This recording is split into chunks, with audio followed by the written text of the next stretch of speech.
मध्येच उठून गेलेला आहे आणि त्यामुळे पेनल्टी मिळालेली आहे खेळणाऱ्या संघाला। त्यामुळे 12वा प्रतिनिधीची जबाबदारी आहे। कधी कधी 12वा प्रतिनिधीला समजतं मैदानाच्या आतमध्ये नेमकं काय घडत आहे, म्हणजे सामना त्याच्या जर विरोधात जाणार असेल तर त्याला मग तो तिथे थारा होत नाही जास्त वेळ। त्याला असं वाटतं की आपण इथून निघून जावं, कारण प्रतिकूल परिस्थिती असते, परंतु तो निघून गेल्याने आणखी 2 धावांची पेनल्टी मिळते। असं घडलेलं मी पाहिलेलं माझ्या समक्ष आणि त्याचमुळे 12व्या प्रतिनिधीची जबाबदारी आहे। निकाल लागेपर्यंत त्याने खेळाडू कक्षामध्ये बसून राहणं अनिवार्य असतं। मोरिया सरलांबे आणि अस्नोली असा हा सामना मैदानाच्या आतमध्ये निश्चितच आपण बघू शकू।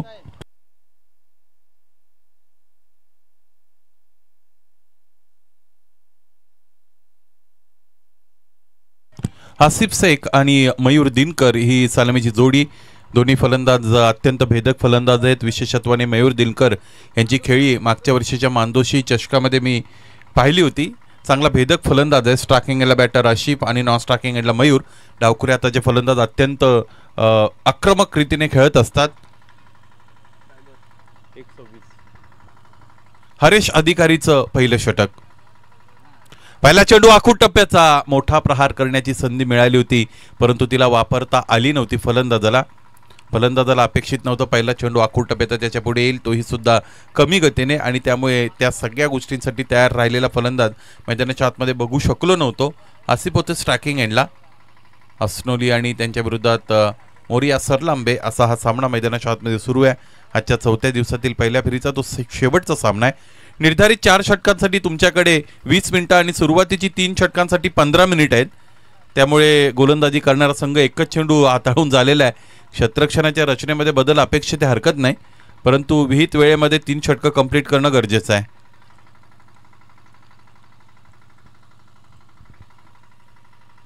पुढे सरकले, त्यानंतर फुलटॉस मध्ये कन्वर्ट करत असताना इथे चेंडूला खेळून काढलेला आहे। मिड ऑफच्या डोक्यावरून हा फटका सजवला। ॲट द एंड आपण बघितलं क्षेत्ररक्षकाने प्रयत्न अत्यंत चांगले केले, परंतु चेंडूवर पकड तिथे मजबूत ठेवता आली नव्हती क्षेत्ररक्षकाला आणि अंतिम क्षणाला आपण बघतो चेंडू निघून गेला सीमापार। मिळाल्या धावा 4, हा चौकार।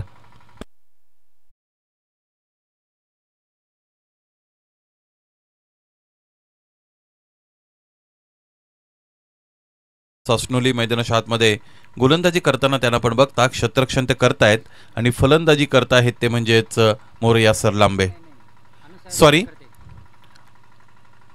जे या अगोदर म्हटलो त्याच्या विरुद्धार्थी आहे।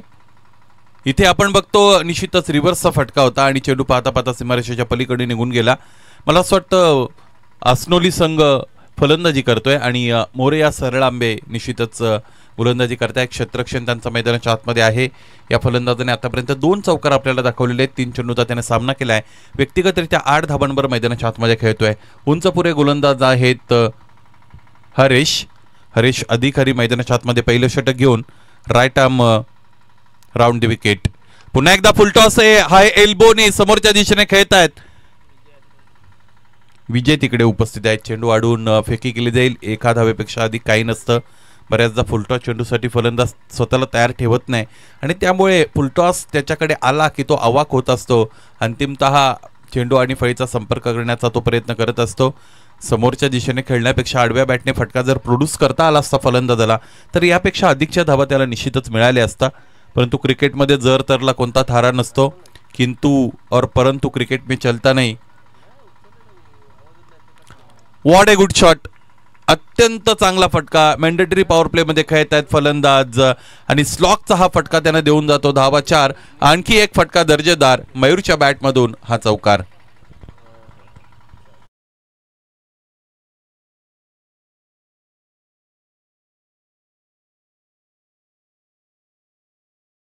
आतापर्यंत 3 चौकार आलेले आपण पाहिलेले। 13 धावांपर्यंत धावफलक जाऊन पोहोचलंय। शेवटचा चेंडू आखूड टप्प्याचा आणि इथे हे षटक संपुष्टात येते। शेवटचा चेंडू निर्धावाला पूल करण्याचा प्रयत्न फलंदाज निश्चितच करत होते, परंतु मला असं वाटतं अगदी टॉप एजला चेंडू तिकडे आदळला आणि मागच्या बाजूने गेला होता। एक टप्पा येत असताना एसटी रक्षकाकडे चेंडू निघून गेला। पहिले षटक याचबरोबर संपतंय। हरेश अधिकारीचं हे षटक ज्यामध्ये धावालेलं आपण पाहिलं 13 आणि एकही फलंदाज गमावलेला नाही अनुसया स्पोर्ट्स अस्नोली या संघाने। नाणेफेकीचा विचार केला तर मोरिया सरलामेने नाणेफेक जिंकली होती, त्याने क्षेत्ररक्षण स्वीकारलेलं आहे.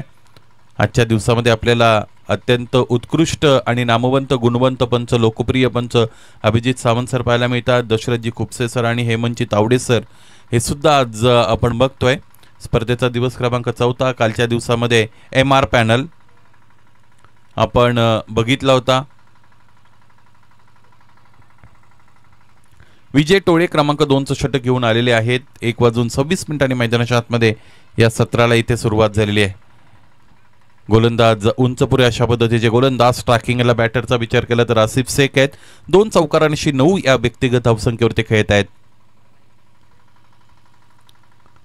ऑन साइडला मोठा पटका खेळण्याचा प्रयत्न केला आहे. स्वतःची बॉडी स्ट्रेच करण्याचा प्रयत्न करतायत. गुडघा टेकला होता, त्यानंतर लिनिंग फॉरवर्ड करत असताना, लीन फॉरवर्ड होत असताना खेळण्याचा प्रयत्न केला.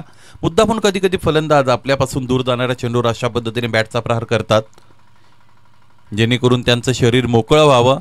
इथे हा चेंडू नो घोषित केला गेलेला आहे, त्यावर हलकीशी कडा येते. क्षेत्ररक्षक जाऊन चेंडू अडून फेकेपर्यंत 1 धाव इकडे मिळेल. 1+1 2 धावा आहेत आणि येणारा चेंडू हा फ्रीट आहे. अलीकडच्या बदलत्या नियमांना आधारभूत धरून अलीकडे तुम्ही कोणताही नो बॉल करा, म्हणजे तुम्ही ओव्हरस्टेपिंगचा नो करा, तुम्ही हाईट नो बीमर ज्याला आपण म्हणतो तो करा. फील्ड पोझिशनमध्ये सुद्धा इव्हन नो बॉल आला तरी येणारा चेंडू फ्री हिट दिला जातो. त्यामुळे नो चेंडूला अलीकडे वेगवेगळ्या पद्धतीच्या पनिशमेंट दिल्या जातात. क्षेत्ररक्षणाच्या रचनेमध्ये वारंवार बदल हे आव्हान आहे आणि त्याचा स्वीकार करावा लागेल, कारण लेफ्ट राईट कॉम्बिनेशन मैदानाच्या आतमध्ये आहे. अनुसया स्पोर्ट्स असनोली या संघाच्या वतीने फुलरलेनचा चेंडू, चांगला चेंडू हाताळला आहे. डायरेक्ट हिट देण्याचा प्रयत्न सुद्धा. या पद्धतीने टशन तुम्हाला दाखवता आली पाहिजे. क्रिकेट खेळत असताना तुमची बॉडी लँग्वेज ही सकारात्मक असली पाहिजे. काही खेळाडू खूप ॲग्रेसिव्ह असतात, ज्या पद्धतीने आपण भारताकडून विराट कोहली खेळताना बघतो. नेचर ॲग्रेसिव्ह आहे, मैदानाच्या आतमध्ये असताना ॲग्रेशन ते दाखवतात. इथे काय झालेलं आहे पाहतो, अगदी स्टिकरवर चेंडू जाऊन आदळला होता. सोपा चेंडू होता, त्याला हवा तसा खरं तर इथे खेळता आला नव्हता. फलंदाजाला टायमिंग जुळलं नव्हतं, स्टिकरवर चेंडू जाऊन आदळला होता.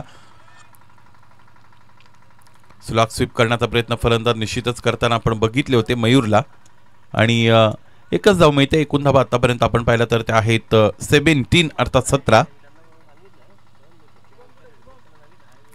आसिफ साठीचा हा चेंडू आहे. इथे काय घडलेलं आहे, डबल डीप आणि नॉस्ट्राकिंग एंडला फलंदाजाच्या समोर अनेक अडचणी आल्या, ताळमेळ बिघडला आणि इथे तो नडलेला आहे फलंदाजाला. एक मोठा फलंदाज अर्थात मयूर दिनकर बाद.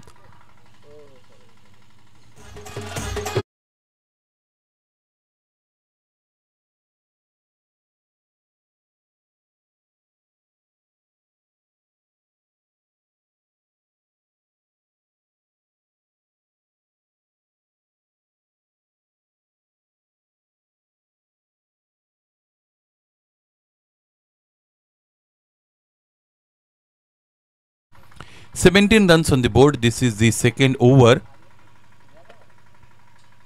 being bowled by विजय टोले. चांगलं षटक विजयचे इथे आपल्याला पाहायला मिळतं.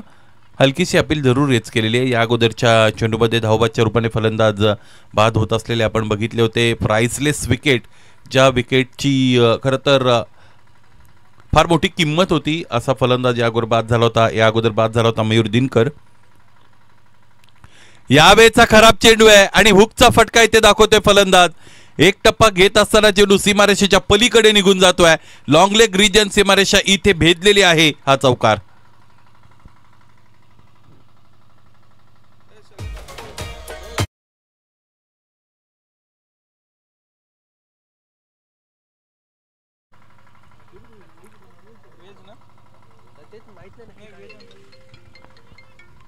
विजय टोळे वन्स अगेन. पुन्हा एकदा विजय टोळे गोलंदाजीच्या मार्गावर स्वतःला तयार करतील.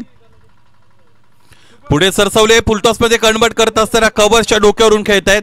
क्षेत्ररक्षक डीप मध्ये उपस्थित आहेत. एक्स्ट्रा कव्हरला चेंडू अडवला आणि याच दरम्यान झालेली फेकी इन बिटवीन 2 धावा सहजगत्या पूर्ण झालेल्या आपण बघितलेले आहेत. धावफलक यामुळे पुढे जाईल. एकूण धावा आतापर्यंत आपण पाहिल्या तर त्या आहेत 2 षटकांच्या अंती 25. पहिल्या षटकामध्ये आले होत्या 23 आणि दुसऱ्या षटकामध्ये आलेले आहेत 10. करेक्शन होतं आणि 23 धावांपर्यंत गेलेला डाव आतापर्यंत आपण बघितलेला आहे. फलंदाजांच्या व्यक्तिगत योगदानाचा विचार केला तर मयूर दिनकरने चौकाराने जरूर सुरुवात केली होती, परंतु त्यानंतरचे 4 चेंडू मयूरला कुठेतरी जखडून ठेवण्यामध्ये गोलंदाजाला यश मिळालं होतं आणि सरते शेवटी ताळमेळ बिघडलेला आपण बघितला 2 फलंदाजांच्या दरम्यान, आसिफ आणि मयूर, आणि तेव्हा मयूर दिनकर बाद झाले होते धावबादच्या रूपाने. 2 षटकं संपतायत, 23 धावा धावपलकावर. तिसरं षटक मैदानाच्या आतमध्ये फेकण्यासाठी वंदन तुपे आलेले आहेत. पाहायचंय वंदन नाव ऐकून अचानक एक सुभाषित आठवलं, दुर्जनम प्रथमम वंदे सज्जनम तदनंतरम.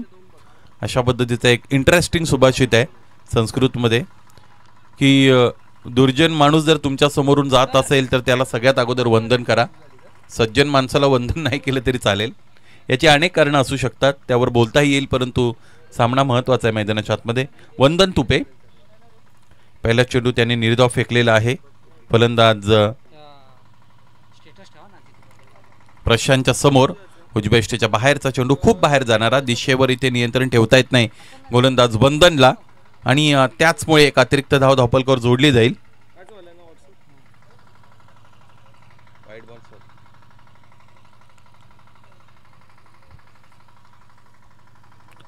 24 धावा आहेत धावपलकावर. पूल केलेला आहे, फटका इथे किती दूर जाईल हे बघावं लागेल.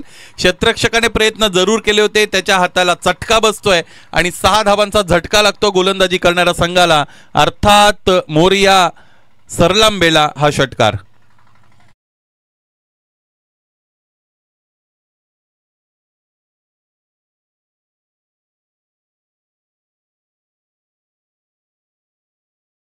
चांगले राहिले होते, परंतु अंतिम क्षणाला चेंडू हातामध्ये ठेवता आला नव्हता त्या क्षेत्ररक्षकाला.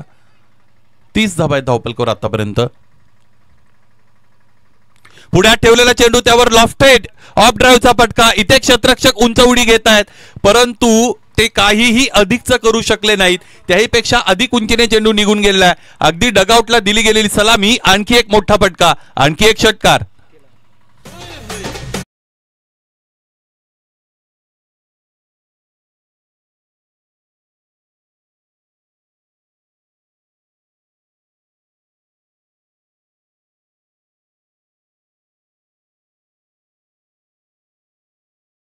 सो मच 36 धावा धावपलकावर आहेत. या गाण्याच्या अगोदरच्या लाईन जर ऐकवता आला डीजे तर फार बरं असेल. सुरुवातीच्या 2 लाईन अत्यंत महत्वाच्या आहेत त्या गाण्यामध्ये. पूल केलेला आहे, शॉर्ट आर्म पूल, आणि इथे चेंडू सरळ जाऊन दर्शकांमध्ये आदळतोय. याचा अर्थ आणखी एक षटकार आलेले आहे. षटकारांची तिकडी पूर्ण झाली असावी. यस, फलंदाज प्रशांत दिनकर याच्या बॅटमधून लागोपाठच्या 3 चेंडूंवर 3 मोठे प्रहार, तिन्ही वेळेला चेंडू हवाई मार्ग सीमा पार, म्हणजेच इथे षटकार हॅट्रिक. दर्शकाचं काम बघा, त्या प्रेक्षकाने एका हाताने झेल टिपला होता. परंतु एक गोष्ट महत्वाची आहे, तुम्ही मैदानाच्या बाहेर असताना काहीही करू शकता, मैदानाच्या आतमध्ये असताना हे करणं खूप कठीण असतं. हे आपण बघूया. आणि बैठे बैठे झेल घेतलाय. त्या क्षेत्ररक्षकाचं कौतुक असेल. आहेत कुठले, कोणत्या गावातून खेळतात बघा आणि त्या गावामध्ये खेळण्याची संधी त्यांना द्या. मेंगाळपाडाचे आहेत, हरकत नाही. मेंगाळपाडा गावामध्ये क्रिकेटचा संघ असावा. यस, आणि बसलेत सुद्धा अत्यंत आरामशीर. याच ग्राउंडवर प्रॅक्टिस करतात, त्यामुळे हे होम ग्राउंड आहे त्यांचं.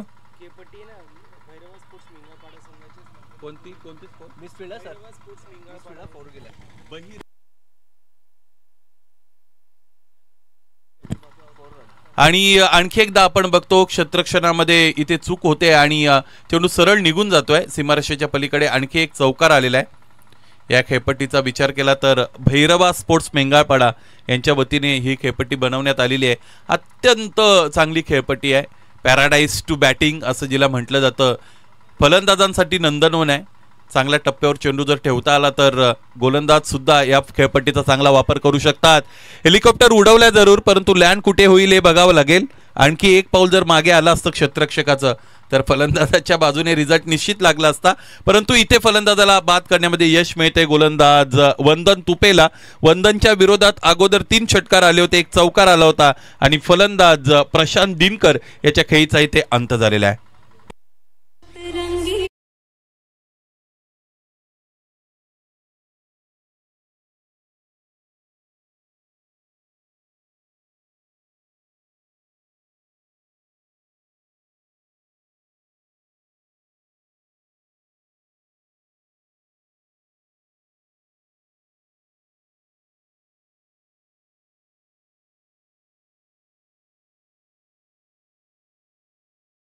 तिकडे बाद झालेला आपण बघितलेला आहे. पाहायचं खेळपट्टीवर अजून उपस्थित आहेत फलंदाज आसिफ शेख की जे सलामीसाठी आलेले 3 चौकार अश्विनी मैदानाच्या आतमध्ये ते खेळत आहेत आणि नवीन फलंदाज आपण बघू शकू तर भगवान बांगर की जे स्वतः संघाचे संघनायक आहेत. He himself is the skipper of this team. वंदन तुपेचं हे षटक मैदानाच्या आतमध्ये सुरू आहे क्रमांक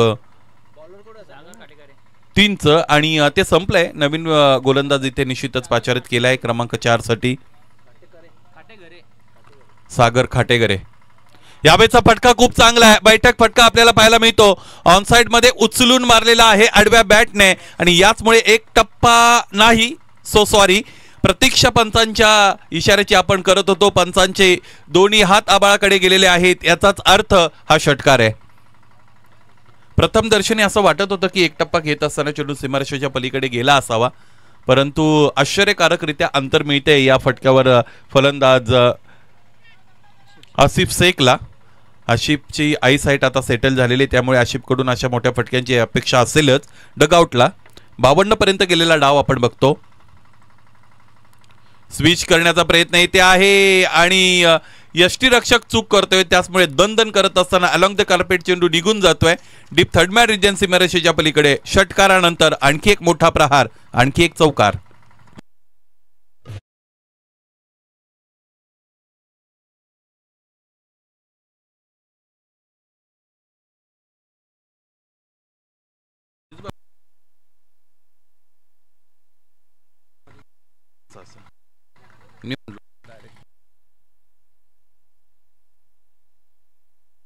डावी यष्टी सोडून जाणारा चेंडू आपण बघतो. हा चेंडू वाईड आहे. बघा, यानंतर लॉट्स केल्या जातील, त्यामुळे आजच्या दिवसाच्या या अगोदरच्या 4 सामन्यांमध्ये विजयी 4 संघ नेहरोली, अल्यानी, बावघर आणि नडगाव सगळ्या संघाच्या संघनायकांना विनंती आहे आपण आमच्या समालोचन कक्षाच्या डाव्या बाजूला यायचंय. फुलटॉ चेंडू समोरच्या दिशेने फोर्सिबल हिट आपल्याला पाहायला मिळतो. 1 टप्प्याने चेंडू आणखी एकदा सीमा पार. नेहरोली, अल्यानी, बावघर आणि नडगाव या 4ही संघाच्या संघ कर्णधारांना अथवा संघ प्रतिनिधींना विनंती आहे लवकरात लवकर आपण आमच्या समालोचन कक्षाच्या डाव्या बाजूला मुख्य व्यासपीठावर यायचं आहे. आसिफ शेख आता आक्रमक झालेला आहे. आक्रमक पवित्र मैदानाच्या आतमध्ये त्याचा आपण बघतोय. धावफलक पुढे गेलंय. 61 धावा धावफलकावर. यावेळेस इथे स्लॉक करण्याचा प्रयत्न केला होता आणि चेंडू जाऊन सरळ पायांवर आदळला. यष्ट्या रोखून खेळण्याचा प्रयत्न फलंदाज आशिफचा फसला आणि तो पायचीत बाद.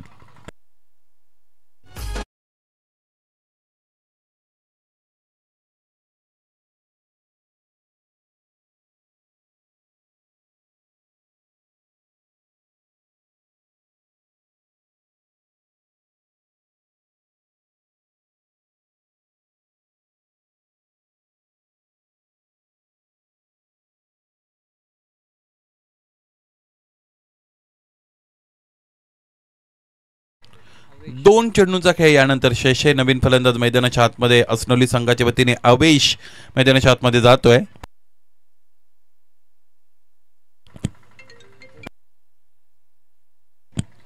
आसिफ शेख यांचे बंधू अवेश मैदानाच्या आतमध्ये दाखल होत आहेत. छोटे बंधू असावेत आसिफचे. 2 चेंडूंचा खेळ आणि शेषे एकूण धावा आतापर्यंत आपण पाहिलं तर त्या 61 अर्थात 61. 3 फलंदाज बाद करण्यामध्ये यश मिळते गोलंदाजी करणाऱ्या सरलांबे संघाच्या गोलंदाजांना, परंतु धावफलक अत्यंत चांगलं उभारलं गेलेलं आहे. नव्याने आलेल्या फलंदाजांसाठी योग्य चेंडूची निवड करतायत गोलंदाज. इथे बॅकअप मिळाला, अदरवाईज चेंडू सरळ सीमारेषेवर जाऊन धडकला असता. बघा, बॅकअप अत्यंत महत्त्वाचं आहे. एक क्षेत्ररक्षकांचं बॅकअप एकमेकांना मिळावं, गोलंदाजांचं बॅकअप एकमेकांना मिळावं, फलंदाजीसाठी तुमच्याकडे बॅकअप असणं गरजेचं आहे. आपण आपल्या घरी बघतो, विद्युत प्रवाह खंडित झाला की आपल्याकडे इन्व्हर्टरचा बॅकअप असतो. परीक्षेसाठी गेल्यानंतर अनेक पेन आपल्याकडे असतात, तोही त्या पद्धतीचा बॅकअपच आहे. ऑन साइड रिजनला आपण बघतोय ते स्वीप केलेला आहे, क्षेत्ररक्षक आहे डीपमध्ये. 2 धावा इकडे निश्चितच मिळतील. तिसरीचा प्रयत्न केला जाणार नाही, झाला तरी तो एकमार्गी असेल. आणि याचबरोबर पहिलं सत्र संपते. पहिल्या सत्राच्या अंती फलंदाजी करणारा संघ अर्थात अनुसया स्पोर्ट्स अस्नोली, आसिफ शेख याच्या 30 धावा, त्याचबरोबर 22 धावा प्रशांत दिनकरच्या यांच्यामुळे एकूण जाऊन पोहोचलेलं आहे ते 65 वर आणि 66 धावा बनवायचे आहेत सामना जिंकण्यासाठी दुसऱ्या सत्रामध्ये मोरिया सरलांबेला.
कल्याणी, बावघर आणि नडगाव चारी संघाचे संगणक या लवकरात लवकर लॉट्स केल्या जात आहेत.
वाईड आहे.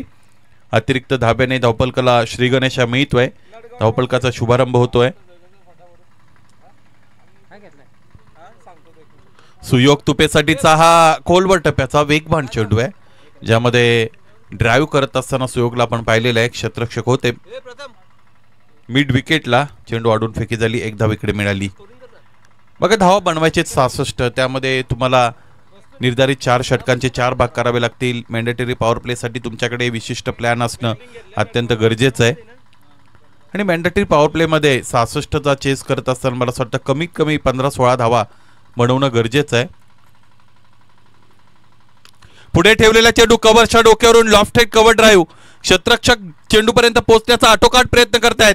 तिकडे सिमेंट विकेट आहे आणि तिथे चेंडू आदळल्यानंतर त्याला अधिक उसळी मिळते, त्याचबरोबर वेग प्राप्त होतो. परंतु ह्या सगळ्या आव्हानांना योग्य रीतीने पेलत असताना क्षेत्ररक्षकांनी त्यांचा टीम एफर्ट दाखवला आणि चेंडूला सीमारेषेच्या आतमध्ये धाडलेला आहे. पंच 3 धावा.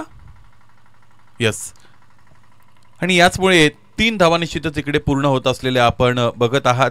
प्रशांत दिनकर ज्यांची फलंदाजी फार चांगली झाली होती, षटकारांची ॲट्रिक करणारा हा आणखी एक फलंदाज आपण बघितला.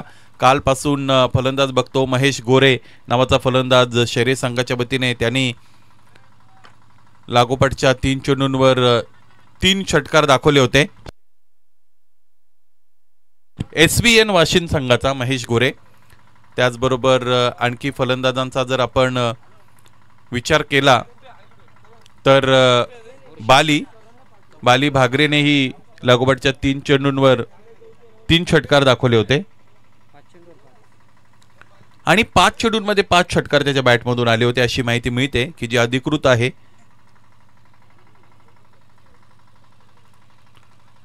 वेग चांगला आहे या गोलंदाजाकडे. त्याचबरोबर लेंथ सुद्धा चांगली ठेवतोय. खोलवर टप्प्याचा चेंडू ठेवण्यामध्ये यश मिळतोय आणि जवळजवळ यॉर्कर लेंथ हाताळण्याचा प्रयत्न करतोय गोलंदाज प्रशांत दिनकर.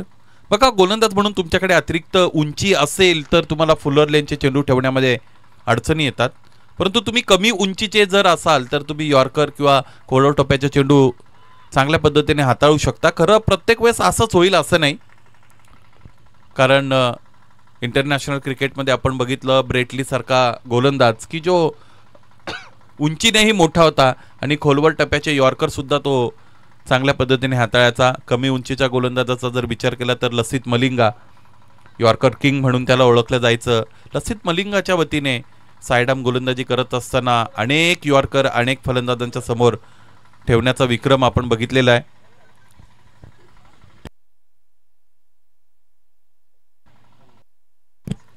या स्पर्धेवर ज्यांची करडी नजर आहे, या स्पर्धेत आयोजनाचा फार मोठा भार ज्यांनी स्वीकारलेला आहे असं हसतमुख व्यक्तिमत्व, याच गावातील युवा उद्योजक आणि युवा नेतृत्व मनीषजी खाडे साहेब यांचे आगमन झालेले आहे. दुपारच्या सत्रामध्ये तुमचं स्वागत. मोरिया बॉईज सरलांबे मैदानाच्या आतमध्ये खेळत आहेत आणि त्यांच्या वतीने ऋषिकेश अधिकारी यांच्यासाठी वाढदिवसाच्या उदंड आयुष्याच्या शुभेच्छा आलेल्या आहेत.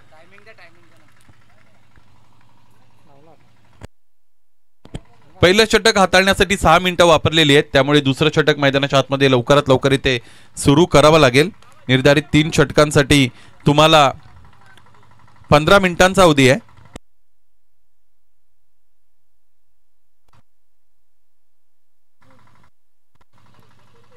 समोर ठेवलेला खोलवर टप्प्याचा चेंडू समोरच्या दिशेने ड्राईव्ह करतात. क्षेत्ररक्षक डीप मध्ये उपस्थित आहेत. लॉंग ऑनला चेंडू अडवतात, फेकी होते. याच दरम्यान 1 धाव इथे मिळालेली आपण बघू शकू. 66 पर्यंत जर जायचं असेल तर तुम्हाला समृद्धी मार्गावर जावं लागेल. तुम्ही या अशा कच्च्या रोडवर चालून जमणार नाही, ज्या पद्धतीचा रस्ता आपण आपल्या मैदानाच्या मागच्या बाजूने बघतो. भरधाव वेगाने इथे धावा बनवाव्या लागतील. एक्सलरेशन द्यावं लागेल या इनिंगला. आणखी एक खोलवर टप्प्याचा चेंडू. गोलंदाजी अत्यंत चांगली होते. आसिफ शेख हा गुणवंत खेळाडू आहे, ॲसेट आहे. आसिफ इथे खरं तर आपण बघतो ती म्हणजेच अस्तोली संघाची, आणि त्याने आणखी एका फलंदाजाला इथे धावपाच्या रूपाने बाद करण्यामध्ये यश मिळवलेला आहे. फलंदाज मोरिया सरलांबेचा बाद होतोय प्रमोद टोळे.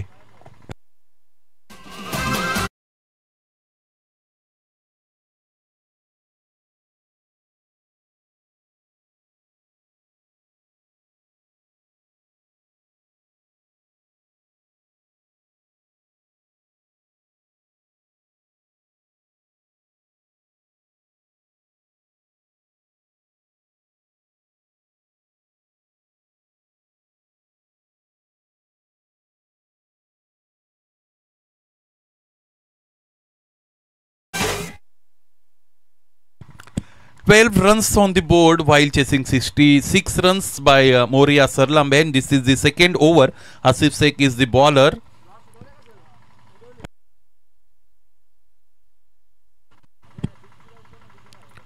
आणखी खोलवर टप्प्याचा चेंडू, यावेळेस ऑनसाइड रिजन टार्गेट करण्याचा प्रयत्न फलंदाज करत होते. डायरेक्ट हिट आलेली आहे. परिस्थिती गोलंदाजी करणाऱ्या संघाच्या बाजूने आहे आणि त्याचमुळे प्रयोगशीलता मैदानाच्या आतमध्ये दाखवली जाते. 22च्या रूपाने ही धाव इकडे निश्चितच मिळते.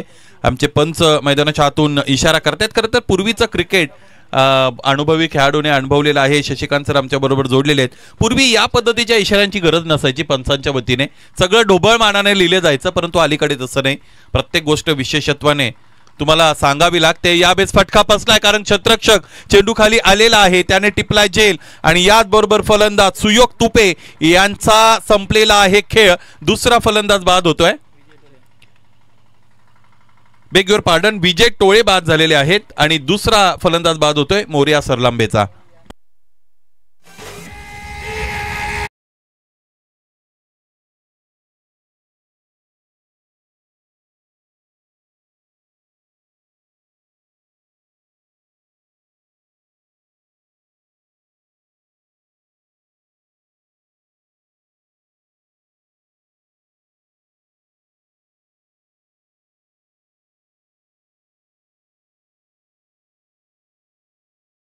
पोहोचलेला डाव आपण निश्चितच बघू शकतो. आतापर्यंत फलंदाज प्रमोद तुपे या अगोदर बाद झालेले आपण पाहिले होते. त्यानंतर आणखी एक फलंदाज इथे बाद झालेले आहेत. विजय टोळे बाद झालेले आहेत आणि नवीन फलंदाज हरेश अधिकारी मैदानाच्या आतमध्ये आलेले आहेत. गोलंदाजी हरेशने चांगली केली होती. उंचपुरे गोलंदाज आहेत. फ्रंटलाईन बॉलर म्हणून त्याचा वापर या सामन्यामध्ये करण्यात आलेला होता कर्णधाराच्या वतीने. आसिफचा हा चेंडू लाईन कट करतायत, लाईन मध्ये येता येत नाही फलंदाजाला, त्याचमुळे चेंडू फळीचा संपर्क आणण्यामध्ये अपयश मिळत आहे इथे फलंदाजांना. एकूण धावा आतापर्यंत आपण बघितल्या तर त्या आहेत 13 अर्थात 13. 66 बनवायचे, त्यामुळे वेगाने धावा बनवाव्या लागतील.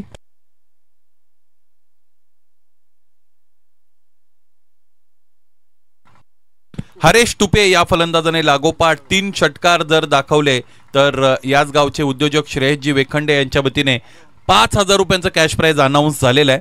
त्यामुळे या मैदानात आतापर्यंत अशा अनेक खेळाडू आम्ही पाहिलेले आहेत ज्याने षटकारांचे हॅट्रिक दाखवलेली आहे. त्या यादीमध्ये जर हरेशला येता आलं तर जितकी एंट्री फी भरले मला वाटतं तिच्या बरीच पर्सेंट एंट्री फी त्यांना मिळेल. इथे फटका फसलाय. चेंडू उंच आभाळाची उंची मोजण्यासाठी उभा राहिलाय. स्वतः एसटी रक्षक चेंडू खाली येत आहेत आणि एक दर्जेदार झेल टिपतायत आणि आणखी एक फलंदाज बाद.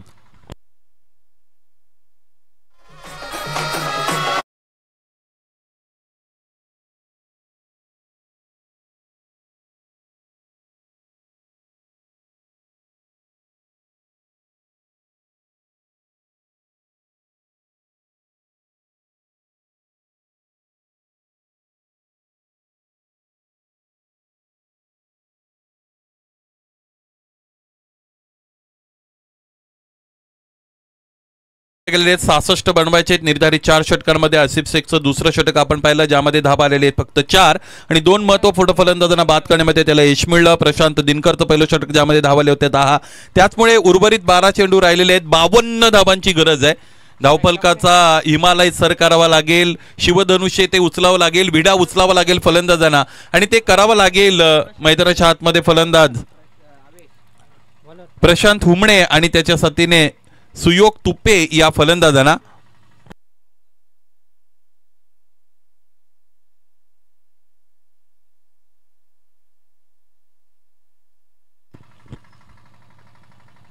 हवेश समोर ठेवलेला चेंडू स्लॉक करण्याचा प्रयत्न. बघा तुम्ही चेंडूच्या लाईन मध्ये जर आले नाही तर बॅट आणि बॉलचं कनेक्शन होणं थोडंसं कठीणच बनत असतं. तेच आतापर्यंत आपण पाहिलेलं आहे. राईट आर्म राऊंडनी गोलंदाजी करतो, एक अँगल क्रिएट करतो. तो कोण तुम्हाला कव्हर करता आला पाहिजे. त्यासाठी तुमच्याकडे ऑफसाईड मध्ये चांगले फटके हवेत ज्यामध्ये इनसाइड आउटचा फटका बऱ्याचदा गणला जातो. इंटरनॅशनल लेदर क्रिकेटचा विचार केला तर भारतीय संघाच्या वतीने सुरेश रैना हा असा फलंदाज राहिलेला आहे की त्याचे इनसाइड आउटचे फटके अत्यंत दर्जेदार असायचे. त्याचबरोबर रायगडचा टायगर टेनिस क्रिकेटचा विचार केला तर उस्मान सुद्धा अत्यंत चांगले इनसाइड आउटचे फटके खेळतोय. चॅलेंज केले गेलेले पंचांच्या निर्णयाला इथे रिव्ह्यू वापरण्यात आलेला आहे फलंदाजांच्या वतीने. पाहायचंय हा चेंडू की जो फेअर बॉल होता पण पंचांच्या वतीने घोषित केला होता, इथे त्याच्या वाईट साठी खरं तर रिव्ह्यू आणलेला आहे. DRS वापरण्याचा निर्णय घेतलेला आहे फलंदाजांनी.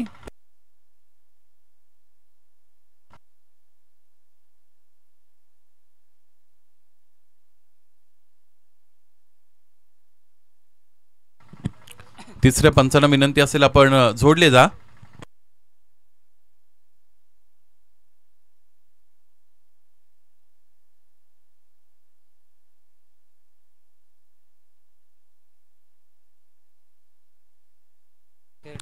Fair delivery. 14 धावांपर्यंत डाव आहे. अभिषेक शेखचं हे षटक, तिसरं षटक व्यक्तिगतरित्या तो हाताळतोय आणि सांघिकरित्या खरं तर हाताळतोय. व्यक्तिगतरित्या त्याचं पहिलं षटक, कारण निर्धारित 4-4 षटकांचा सामना आहे. 4-4 षटकांमध्ये तुम्हाला 4 गोलंदाजांचा वापर करणं अनिवार्य असतं. विजय आता फार दूरवर राहिलेला आहे फलंदाजी करणाऱ्या संघासाठी. या अगोदरचा सामना सुद्धा असाच संपला होता, जिकडे 10 चेंडूंमध्ये 62 धावांची गरज होती मोरया बॉईज शेंद्रून या संघाला, आणि तिथून ते पराभूत झाले होते. आणि या सामन्यातही तोच ट्रेंड इथे फॉलो होत असलेला आपण बघतो. कालच्या दिवसामध्ये चेजिंग करणारे जास्तीत जास्त संघ जिंकलेले आम्ही बघितले होते आणि आता मात्र इथे फर्स्ट बॅटिंग करणारे संघ वरचढ ठरत असलेले आपण बघत आहोत. 9:52 ही सकाळची किंवा संध्याकाळची वेळ नाही, तर 9 चेंडूंमध्ये 52 धावांची गरज आहे. इथे हा चेंडू आपण बघितला वाईड आला होता, त्याचमुळे एक धाव कमी होईल. 51 धावांची गरज असेल. अवेशच्या वतीने षटक हाताळलं जात आहे. पहिले 3 चेंडू निर्धाव फेकले होते अवेशने, त्यानंतर वाईड. फुलरलेनचा चेंडू होता, अगदी बॅटच्या खालून निघून गेला असं म्हणायला हरकत नाही. यस, पंचांच्या वतीने हा इथे रिव्ह्यू नोंदवण्यात आलेला आहे. DRS आहे वाईड साठी की जो कॉल करण्यात आलेला आहे.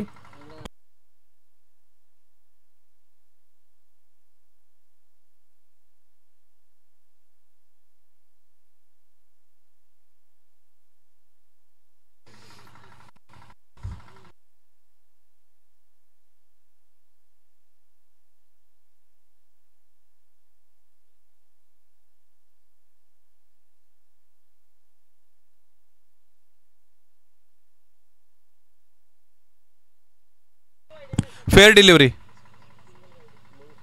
पंचांच्या वतीने खरं तर DRS घेतला गेला होता. पंच थोडे साशंक होते, त्याचमुळे आपल्या निर्णयाला पुष्टी मिळावी यासाठी पंचांनी तो निर्णय घेतला होता. DRSचा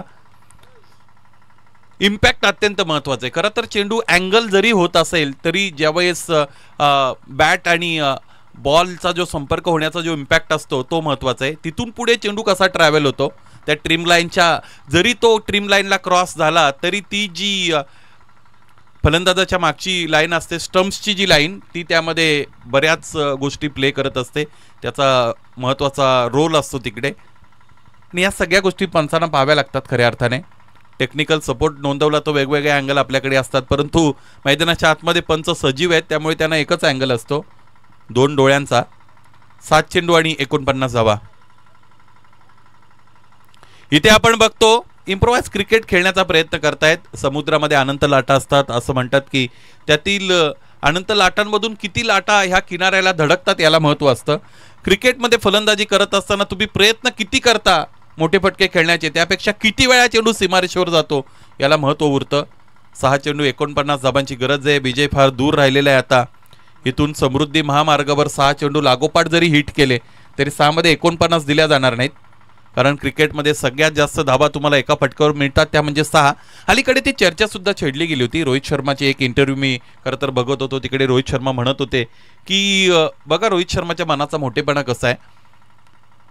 रोहित शर्मा म्हणतो इथे फटका चिप केलेला आहे की मी असा फलंदाज आहे, मी तोलून मापून षटकार मारतो, म्हणजे सीमारेषेच्या अगदी बाहेर जाणारा षटकार, फार दूरवरचे षटकार मी माझ्या बॅटमधून मारत नाही, परंतु अशा अनेक फलंदाज आहेत ते फार दूरवर षटकार मारतात. आणि म्हणून रोहित म्हणत होता की त्या षटकारासाठी 6च्या ऐवजी 8-10 धावा असायला पाहिजेत, परंतु क्रिकेटमध्ये अधिकृतरित्या असा कोणताही नियम आतापर्यंत आलेला नाही. इथून अगदी बिरवाडीपर्यंत जरी षटकार गेला तरी धावा 6च मिळणार आहेत.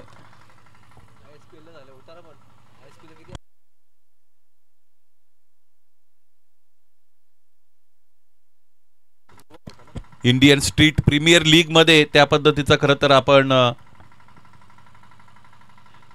इम्प्लिमेंटेशन बघितलं होतं की जिकडे 9 धावांपर्यंत धावा मिळत होत्या मोठ्या फटक्यासाठी.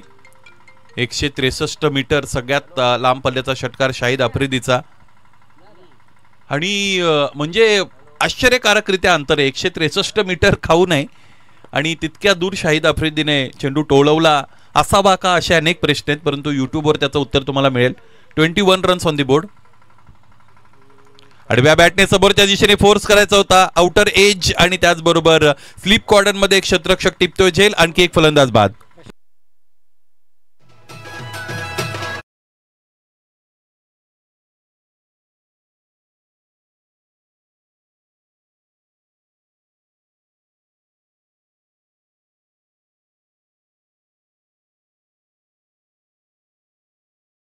जजमेंटल एरर मैदानाच्या आतमध्ये आपण बघितली आणि जो चेंडू समोरच्या दिशेने खेळणं गरजेचं होतं, फ्रंट फुटवर बॅकफुटला जात असताना फटका खेळण्याचा प्रयत्न केला होता, फलंदाज चुकले होते.